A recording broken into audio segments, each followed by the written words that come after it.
What's going on, baseball fans? Jeremy Laracuente here for the Baseball Banter Broadcast. And on this broadcast, we are going to be bantering about the state of the Kansas City Royals for the 2023 season. Now, this is an ongoing series that we're doing covering each and every single team in Major League Baseball. Now, before I get into all of the ins and outs of this organization and my grading system for them, let me know down in the comments what you are feeling, Royals fans, about your team and your chances in 2023. Now, we're going to be having a corresponding article up on laracuenteledger.com. So links to that article are down in the show notes below. So make sure you check that out. And we begin with the major acquisition.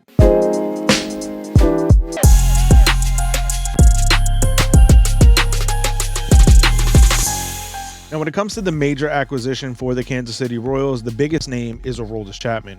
This is an interesting move because I don't think that the Royals are going to be all that competitive in 2023. And when you look to a guy like Aroldis Chapman, who over the last several years has been kind of a basket case, if he isn't pitching the ninth inning, he'll be able to do that in Kansas City. There aren't going to be many high pressure, high leverage situations for him to be able to come in and really close out that are going to be meaningful for this team, but he is going to be able to get the ninth inning, which is the only thing that he ever wants to do.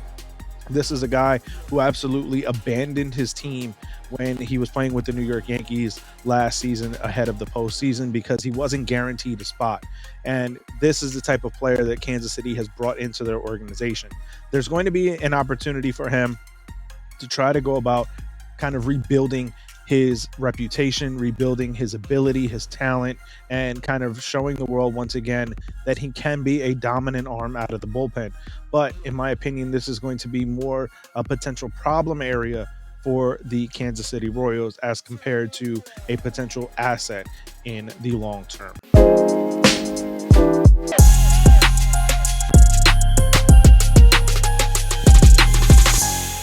Now, when it comes to the significant injuries for the Kansas City Royals, there are a couple of pitchers that are going to find themselves working their way back in 2023. Both Taylor Clark and Josh Stallman are going to be guys that Kansas City is really going to try to figure out what they have in, the potential value that they hold long term for this organization. I don't think that Kansas City is as far off as it may appear to be at the beginning of this season. But I also think that there's going to be an opportunity for a lot of guys, especially some of these younger pitchers, who are going to be able to kind of prove themselves going forward in 2023. They're going to have a ton of opportunity, in my opinion, a long leash in terms of being able to go out there, kind of struggle, learn their craft, be able to mature in their game going forward. So being able to come back healthy in 2023 is going to be a big key for both Taylor and Josh.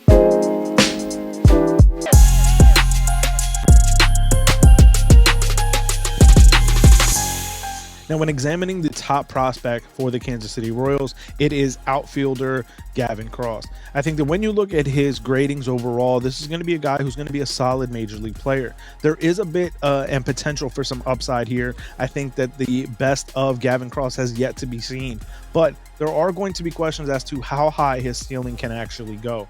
I think that for Kansas City, being able to see what he has over the next coming couple of seasons in the minor leagues is going to be of the utmost importance. This player isn't projected to be at the major league level until 2024. So seeing what he is going to be capable of in all of 2023 in the minor leagues is going to be very important for Kansas City.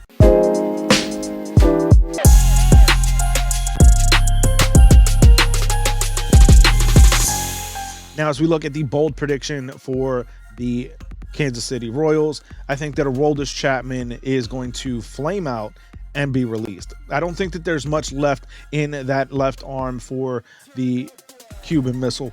And I think that when it comes to the kind of clubhouse detriment that he can be, I think that this is going to be a player that absolutely does not last long for the Kansas City Royals. There could be an opportunity for him to try to rebuild his value, maybe be traded away. But I think that overall, this is going to be a guy who is not going to be able to get out of his own way and be able to be an asset for the Kansas City Royals. So they're going to end up releasing him.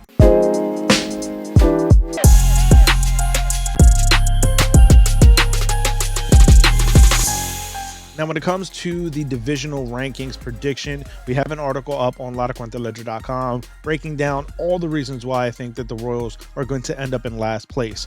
But I think that when you look at what this Royals team is going to be, it's going to be a lot of learning for this club as a whole. So I think that with that learning comes the losing. And I think that for Kansas City, this is going to be a club that is going to find themselves more often than not on the losing end of ball games, and therefore ending last place in the division.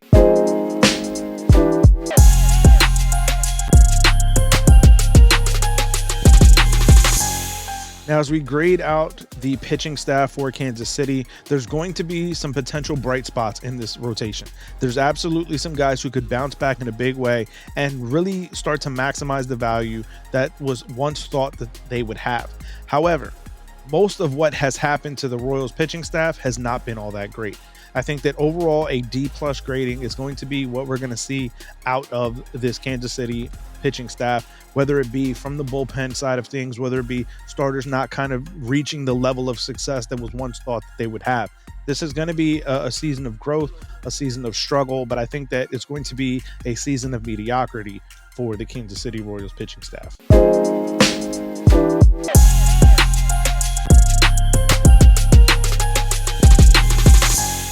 Now, when it comes to the offensive side of things, I think there's a little bit more hope there for Kansas City.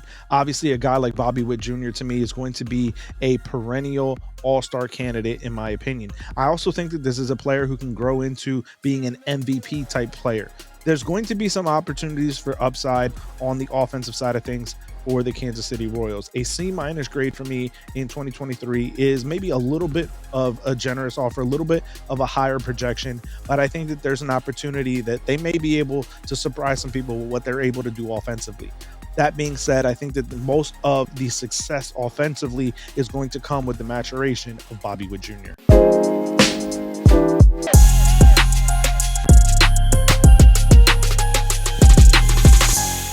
Now, when it comes to the offseason grading for this Kansas City Royals squad, to me, it's a D-. I don't think that they've done nearly enough to truly bolster this team in a big way. I think that there is room to be able to bring in some veteran guys to kind of help mature and mentor the younger players in this lineup. I also think that with the squad that they have in-house, there are pieces that they could use to augment and try to build up more success. To me, they have not done that. So a D- grading is what they end up with.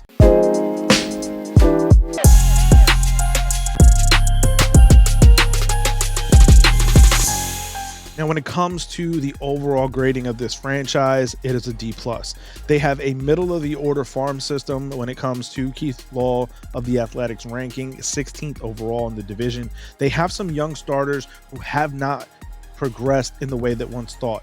There are some players on this position side of things that could be better than what they're currently projected as. But I also think that there are opportunities where these projections that we've gotten and the visuals that we've seen out of these players are the best that they can be. So this is going to be an interesting and a season in which Kansas City is really going to try to figure out what they have in-house. So I think that for Kansas City, it's a D+ grading overall this season. But I want to hear from you guys. Let me know your thoughts, your feelings, baseball fans, Royals fans. How are you feeling about your chances in 2023? What kind of season do you project it to be? Let me know that down in the comments, or find me over on Twitter at banter_baseball, and we can keep the conversation rolling. If you want to show more support, find us over on all our social media outlets. On Twitter, as I said, banter_baseball. You can also find us on our Instagram and TikTok pages, Baseball Banter Broadcast. Again, corresponding articles are up on laracuenteledger.com to this state of the Kansas City Royals franchise for the 2023 season. So make sure you check that out down in the show notes below, as well as many of the other articles that we put up daily covering the world of Major League Baseball, as well as other topics. And if you want to show more support, head over to our merchandise shop, baseballbanterbroadcast.com, as we have a ton of promo codes you can use to save on some Banter merch. So I want to thank you guys for tuning in. If you haven't hit that subscribe button, do me the favor, hit the subscribe and the bell so that you're notified each and every time we drop a new broadcast here on the Baseball Banter Broadcast. Most of our audience is not yet subscribed, so if you love the world of Major League Baseball, the coverage that we're bringing you here at the Baseball Banter Broadcast, do me a favor, hit that subscribe button, because it does a huge service as we continue to try to grow this baseball community. So I will catch you guys on the next broadcast when we banter about the state of each and every franchise in Major League Baseball, as well as the latest news, notes, and my personal thoughts, theories, and opinions on this wonderful game of baseball. Peace.